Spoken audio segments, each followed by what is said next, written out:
Hi, everybody. Now it's week 2. I can't believe it's week 2 already. Well, yes, I can. Okay. So, one of the assignments this week is the Meet Your Fellow Students discussion forum. And I'm going to go over the instructions for that. If I can get my computer to advance. There you go.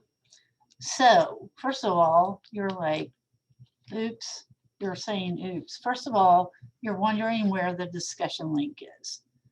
The discussion link is on the left-hand panel of our Blackboard page. It's right below week 2. Click on that link and that'll take you to the discussion board.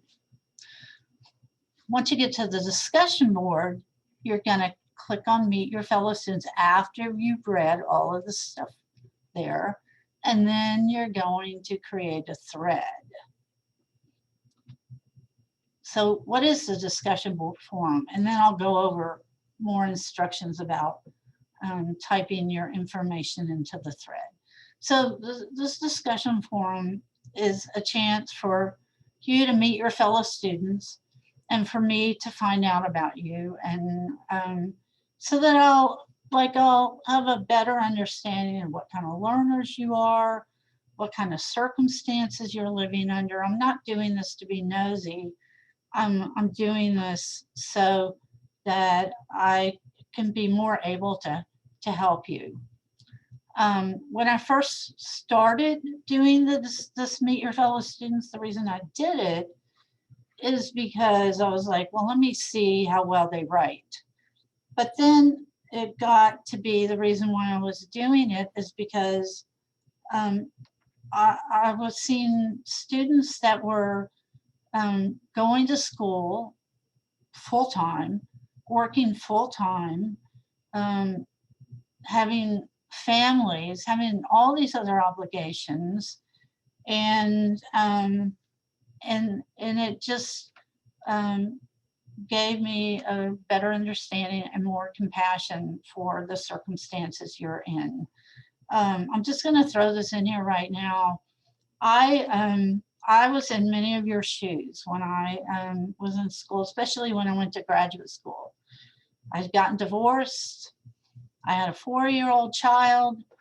I was working and I was in school full time, and so I was having to juggle so many things, and so I'm just saying this just so you know I kind of understand where you're coming from.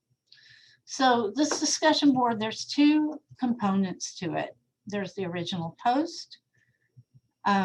This is where you write your autobiography, and that is due Thursday, September 2nd before midnight. And then there's the follow-up responses, the 3 students, and those will be due Sunday, September 5th before midnight. The full instructions for this are in the week 2 folder. In addition to listening to me talk about them, I also want you to read and follow them carefully. The one thing I'm not going to cover in this video is the rubric. I want you to read that rubric so you'll understand that when you get your grade, that is what your grade is based on. While there's a Sunday deadline for those follow-up responses, I'm going to keep the forum open, so if you want to continue to communicate with your fellow students throughout the semester, you can.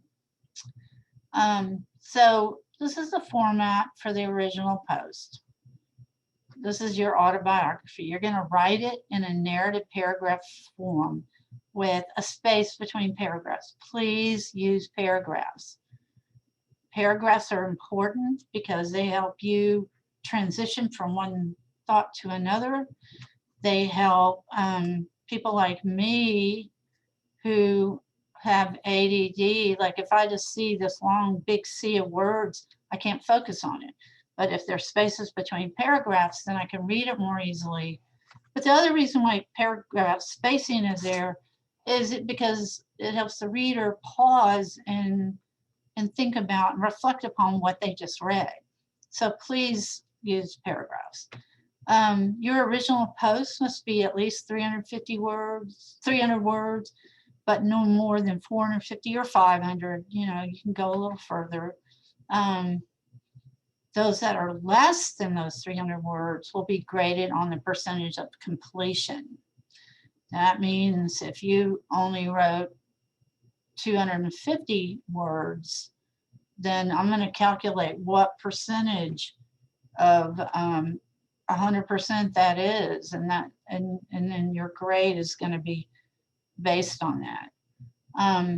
Later on in this discussion, I'm going to talk about what you need to do about those follow-up responses.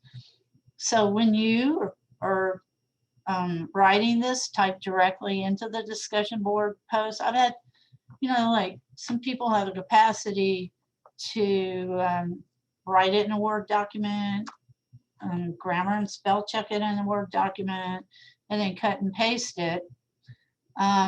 But sometimes when people do that, it kind of messes up the formatting of the post. So you're going to use correct spelling, grammar, sentence structure with a minimum of typos, and you'll refer to the rubric for that. I'm going to go over like proofreading some more in a minute. You're going to use complete sentences. You're not texting somebody. You're having a discussion with someone. Don't use abbreviations unless they're absolutely appropriate. Don't spell the word through as THRU. It's in either form of the word through. Neither one of them is spelled that way. Capitalize the pronoun I. Remember, this is coursework and not a text message. Don't give me a bunch of little I's when you're referring to yourself. And again, please proofread your work prior and after submitting. You have the capacity to edit it after you submit it. Like a lot of times, like I'll be responding to y'all and I'll type something, I'll do spell check and I'll think, that looks great. And then I'll submit it. And then I'm like, oh crap. I like called this person Brandy when really her name is Irene. Nobody has a name named Irene. Yes, they do. Never mind. I'm just babbling. So the discussion forum allows you to edit and delete your posts as long as nobody's replied to them ahead of time, beforehand. So when you proofread, what I suggest to everybody is to read what you've written out loud. This is an excellent way to catch mistakes. This will help you figure out if you left out a word, if your sentence doesn't make any sense. You'll catch a lot of mistakes that way. I'm like 100 a while ago. The other day I told you I was 102, so I must be 103 now. And I still do that. When I write something, I read it out loud. And then use the spell check icon found on the toolbar, the discussion thread. Here it is. And then make sure you haven't missed any of the prompts before hitting submit. And what are the prompts? Well, we'll talk about those in a second. So this is the content of your original post. This is like, even though it's not labeled section 1 and section 2, I'm calling them that now. And I'm not going to go over all these questions. I expect you to read them on the instructions.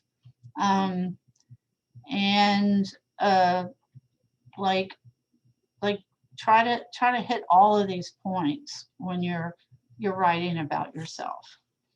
And one of them is like, people kind of skip this part sometimes.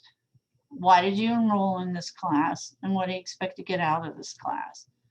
If you enrolled in this class because your counselor advisor told you to, or because you're like, oh, this is an art class, got to be easy, go ahead and tell me the truth. By the way, it's not going to be easy. I'm sorry to tell you. Okay.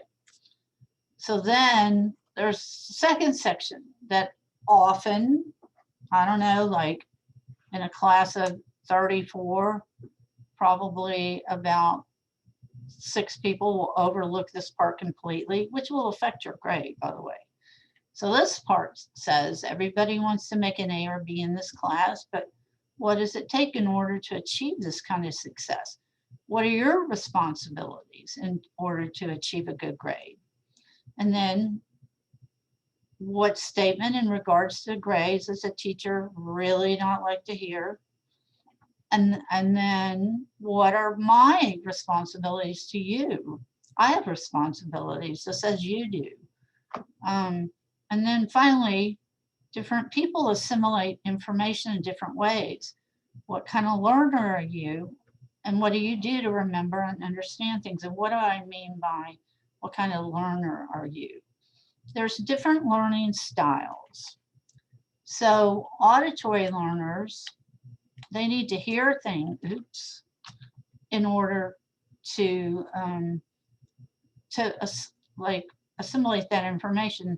They need to listen to what other people say, and they read out loud to study often. Then there's visual learners, and they understand and remember by sight. Things are too boring, they get distracted really easily. That's one of my forms of learning, is I'm a visual learner.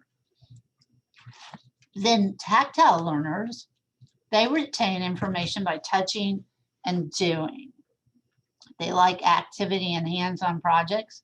They like to take things apart and put them back together again. I'm also a tactile learner. If I'm just having somebody lecture to me all day, then I get bored. So, you know, that's a good example that some of us are a combination of these different learning styles. Now, this is the format and the content of the follow-up responses. So you're going to respond to 3 fellow students' autobiography. You're going to read them, and you're going to think about what they said before you respond. The responses should be a minimum of 50 words. The responses should relate directly to what the students said in their autobiography. Don't just give them, hey, that's really great. Great, I'm so glad you're doing it. Don't give them pat answers. Make sure you're really actively listening / reading what they said, and then responding in kind. Don't repeat what you've said to somebody else. If you start out somebody else's post like, hey, Angela, how's it going? And then you get to like Mary's response. Is anybody named Mary anymore, by the way? You're not going to say, hey, Mary, how's it going? Don't repeat what you said to somebody else. Ask questions when you respond to them. Talk about what you have in common. And if somebody replies to your posts, answer them. So let me just say this. When you respond individually to 3 fellow students, that doesn't mean you're responding after somebody responded to your post. That means you're going out and you're picking 3 of those autobiographies to read, and you're responding to 3 fellow students. If you respond to me, which I'll respond to your post, that's not included in the 3 fellow student responses. Does that make sense? I hope it does. So let me just reiterate that. These 3 fellow students' responses are after you've read 3 fellow students' autobiographies and replied to each of them. Okay, so that's it. If you still have questions, once you get started, please send me a message through Blackboard, and like I'll read it and respond. But if I think like, oh, this deserves a phone conversation, I'll ask you to give me your phone number and I'll call you and we can talk over it. All right, well, that's it. And let me slowly, like I always do, slowly stop the recording.